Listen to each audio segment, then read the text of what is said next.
अस्सलाम वालेकुम व्यूअर्स, खुशखबरी सीरीज़ की नई एपिसोड लिए मैं हूं आपका मेज़बान अब्दुर्रहमान। आज मेरे पास आपको देने के लिए 3 खुशखबरियां हैं।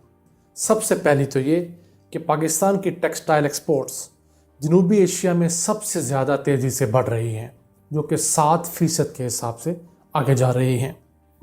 दूसरी खुशखबरी ये कि पाकिस्तान के अंदर एक बहुत न्यू टेक्नोलॉजी की हामिल अहम ट्रांसमिशन लाइन बिछ रही थी बिजली की, जिसको मटियारी लाहौर ट्रांसमिशन लाइन कहा जाता है। उसके ऊपर काम मुकम्मल हो चुका है। और उसके बाद तीसरी खुशखबरी जो एक फॉलोअप है वो ये कि जो चित्राल के अंदर एक नया 5 स्टार होटल बन रहा था, क्योंकि उसी दिन उसका इफ्तिताह हुआ था, उसकी डिटेल्स नहीं आई थी, उसकी कुछ डिटेल्स आ गई हैं। वो मैं उन नाज़रीन के नाम करना चाहता हूँ जिन्होंने मुझसे इसका सवाल किया था कि ये इसमें कितने कमरे होंगे, कितने रेस्टोरेंट्स होंगे, कितने हॉल्स होंगे, कितने का बनेगा ये, और इससे कितने हज़ार नौकरियां पैदा होंगी। यानी कि 1000 नौकरी इस एक होटल की तामीर से उस दूर उफ्तादा इलाके में पैदा होने जा रही है। तो आते हैं सबसे पहले अपनी पहली खुशखबरी की तरफ। जनाब, अब आलमी जरायद, आलमी मीडिया और आलमी माहिरीन भी कह रहे हैं कि जनूबी एशिया में टेक्सटाइल की एक्सपोर्ट सबसे ज़्यादा पाकिस्तान की बढ़ रही हैं। अगर देखा जाए तो पाकिस्तान की टेक्सटाइल की एक्सपोर्ट 7% के हिसाब से बढ़ रही हैं। इंडिया हमसे पीछे है जो 6% पे है, और बांग्लादेश हमसे पीछे है जो 3.5% पे है। इसी तरह ब्लूमबर्ग का एक मैं आपको दिखाना चाहता हूँ चार्ट, उसमें भी देखिए कि पाकिस्तान, बांग्लादेश और इंडिया दोनों से बेहतर है। यानी कोरोना के बाद लॉकडाउन, और लॉकडाउन पाकिस्तान ने चूँकि जल्दी उठा लिया था, उसका फ़ायदा भी पाकिस्तान को हुआ कि पाकिस्तान की एक्सपोर्ट्स उस तरह हिट नहीं हुई जैसे इन दोनों हमारे ममालिक की एक्सपोर्ट हिट हुई हैं, क्योंकि ये दोनों ममालिक टेक्सटाइल सेक्टर में हमसे गुज़िश्ता 10 सालों के दौरान कहीं आगे निकल गए थे। और गुज़िश्ता 10 साल यानी कि पीपल्स पार्टी और नून लीग की हुकूमत जो थी, ये ऐसी सनत कुछ हुकूमतें थीं, इन्होंने इस इंडस्ट्री को तोड़ कर निचोड़ कर रख दिया था। तो अब इस हुकूमत ने आकर इस इंडस्ट्री के लिए जो बिजली का नर्ख़ है, जो गैस का नर्ख़ है, उसको कम किया है। इनकी इंपोर्ट्स पे इंसेंटिव देना शुरू किए हैं। तो उसका फ़ायदा ये हुआ है कि दुनिया के जो बड़े बड़े ब्रांड्स हैं, जैसे हुगो बॉस हो गया, टारगेट हो गया, गेस हो गया, हेंज हो गया, ये ब्रांड्स ने आकर पाकिस्तान में अपने ऑर्डर्स अब प्लेस कर दिए हैं। इससे पहले ये अपने ऑर्डर्स या तो चाइना, इंडिया या बांग्लादेश प्लेस करते थे।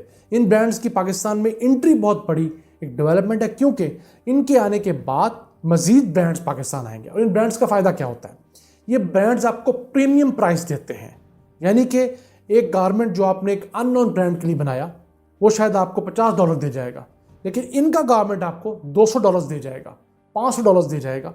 तो ये बड़ा अहम है। इनके अंदर चूँकि क्वालिटी बेहतर होती है, और इसके साथ साथ ये आपको डायरेक्ट देते हैं, उससे दरमियान में मिडल मैन का जो मार्जिन होता है वो ख़त्म हो जाता है। इस वक्त पाकिस्तान की जो टेक्सटाइल इंडस्ट्री है वो आपटमा के मुताबिक, all Pakistan textile mill association के मुताबिक फुल कैपेसिटी पर चल रही है। इनके पास अगले 6 माह के ऑर्डर्स फुल हैं। अब इनको परेशानी ये आ रही है कि हम किस तरह नए ऑर्डर्स ले सकें, क्योंकि हम अपना गाहक ख़राब ना करें। कोई गाहक हमारे पास फर्स्ट टाइम आया है, बड़ा गाहक, तो हम उसको किस तरह अकोमोडेट करें, उस पर काम हो रहा है। पाकिस्तान इस साल इंशाल्लाह अपनी जो एक्सपोर्ट्स हैं टेक्सटाइल की, वो तकरीबन $16 बिलियन पर क्लोज करेगा, जो कि गुज़िश्ता साल सिर्फ $13 बिलियन थी। अगर पाकिस्तान में कपास की फसल इन जालिम गन्ना माफिया ने, इन शुगर माफिया ने तबाह ना की होती, तो पाकिस्तान की यही एक्सपोर्ट्स $20 अरब से ज़्यादा होनी थी। इसमें एक और अहम डेवलपमेंट भी ये है कि पाकिस्तान ने अपनी टेक्सटाइल पॉलिसी तैयार कर ली है। ये बहुत अहम चीज़ होती है। इस पॉलिसी के अनाउंसमेंट के बाद इन्वेस्टर्स को, टेक्सटाइल मिल वालों को पता लग जाता है कि हुकूमत क्या करना जा रही है, फिर वो इन्वेस्टमेंट्स करते हैं। तो उसके अंदर जो टारगेट रखा गया है, बड़ा अच्छा टारगेट है कि अगले 2025 तक पाकिस्तान की टेक्सटाइल के एक्सपोर्ट्स को बढ़ाकर तकरीबन $21 अरब किया जाएगा, सिर्फ टेक्सटाइल के एक्सपोर्ट्स को। याद रहे, नून लीग की हुकूमत ख़त्म हुई थी, उस टाइम हमारी जो टोटल एक्सपोर्ट्स थी वो सिर्फ $23 बिलियन थी। अब हम आते हैं आज की दूसरी खुशखबरी की तरफ। तो वो है लाहौर मटियारी ट्रांसमिशन लाइन। ये बिजली की एक बहुत जदीद किस्म की ट्रांसमिशन लाइन बिछाई जा रही थी, जो 886 किलोमीटर के तवील है। इसकी सिविल वर्क्स है, मैकेनिकल वर्क्स है, इलेक्ट्रिकल वर्क्स है, वो मुकम्मल कर लिया गया है।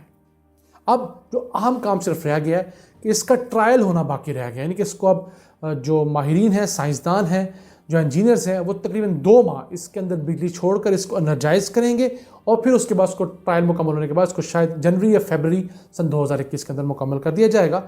یہ عوام کے لیے کھول دی جائے گی. بیسیکلی مکمل تو ہو گئی ہے. یہ 1.25 سال کے اندر پروجیکٹ سی پیک کے تحت مکمل ہوا ہے.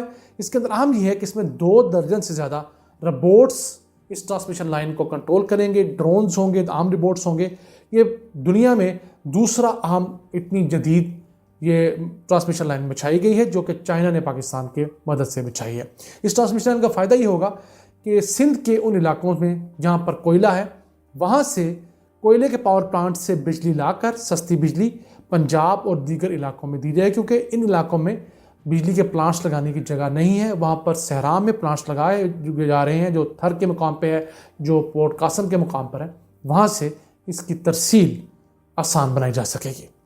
اور یہ پروجیکٹ جو ہے میٹرو ٹرین جتنا ہی مہنگا ہے, یہ 1 ارب 68 کروڑ ڈالرز کا پروجیکٹ ہے. اب ہم آتے ہیں آج کی اپنی تیسری خوشخبری کی طرف. تو جو ہم نے گزشتہ ویڈیو میں آپ کو بتایا تھا کہ چترال کے اندر پہلا 5 سٹار جو ہوٹل ہے اس کی سنگ بنیاد رکھا گیا تھا, اس سلسلے میں ڈیولپمنٹس اب یہ سامنے آئی ہیں کہ اس ہوٹل کی تعمیر مکمل ہونے کے بعد اس علاقے میں 1000 نئی نوکریاں پیدا ہوں گی, یعنی کہ 1000 گھرانوں کو فائدہ ہوگا. اس کے ساتھ ساتھ اس ہوٹل کے اندر 80 کمرے ہوں گے, 2 ریسٹورنٹس ہوں گے, ایک بڑا ہال ہوگا جو 500 لوگوں کو اکاموڈیٹ کرنے کے قابل ہوگا. یعنی کہ یہاں پر انٹرنیشنل کانفرنسز ہو سکیں گی, آپ بزنس ٹورز یہاں پر لے جا سکیں گے, دنیا بھر سے سیاح یہاں پر آ سکیں گے, ان کی گیٹ ٹوگیدرز ہو سکیں گی, کمپنی کارپوریٹ میٹنگز ہو سکیں گی. یہ اس کے لیے پرپز بلٹ ہے. اور اس کا جو مقام ہے یہ 2 دریاؤں کے سنگم پر واقع ہے. بہت خوبصورت مقام ہے. اس کی جو زمینی خریدی گئی ہے وہ اس علاقے کے حساب سے 80 ملین روپیز میں خریدی گئی ہے. یہ 2 دریا جو ہیں یہ لوت کوہ اور مستوج جو دریا ہیں 2, ان کے سنگم پر یہ انتہائی خوبصورت پہاڑی چوٹی پر سمجھ لیں آپ, ایک خوبصورت چٹان کے اوپر یہ اس کا محل وقوع ہے. اور اس کی تعمیر کے بعد پاکستان کے اندر مزید انویسٹرز آنا شروع ہوں گے اور اس کے اپنے اوپر جو لاگت آئے گی وہ $30 ملین, یعنی تقریباً 5 ارب روپے اس کے اوپر لاگت آئے گی. اور یہ ایک اوورسیز پاکستانی ہیں, انہوں نے تمام کا تمام اپنا پیسہ اس کے اندر انویسٹ کر رہے ہیں. اسی کے ساتھ ساتھ ایک اہم بات یہ ہوئی ہے کہ ان اوورسیز پاکستانی نے اپنے والد کے کہنے پر یہ ہوٹل شروع کیا اور اس ہوٹل کا نام جو ہے اپنی والدہ کے نام پر رکھا, بی جان. یہ پاکستان کا واحد 5 سٹار ہوٹل ہوگا جو اپنی ماں کی یاد میں بنایا جائے گا. اپنے والدین کو ٹریبیوٹ پیش کرنے کا یہ کتنا احسن اقدام ہے. میری اپنے اوورسیز پاکستانیوں سے اور ایون پاکستانی جو بزنس مینز ہیں ان سے بھی یہ درخواست ہے کہ وہ اپنے بزنس وینچرز میں اپنے والدین کو ضرور یاد رکھا کریں, اگر حیات ہیں تب بھی اور اگر گزر چکے ہیں تب بھی, کیونکہ ان کو یاد کرنے سے اللہ تعالیٰ کی رحمتیں نازل ہوتی ہیں. اپنے میزبان عبد الرحمان کو اجازت دیجیے.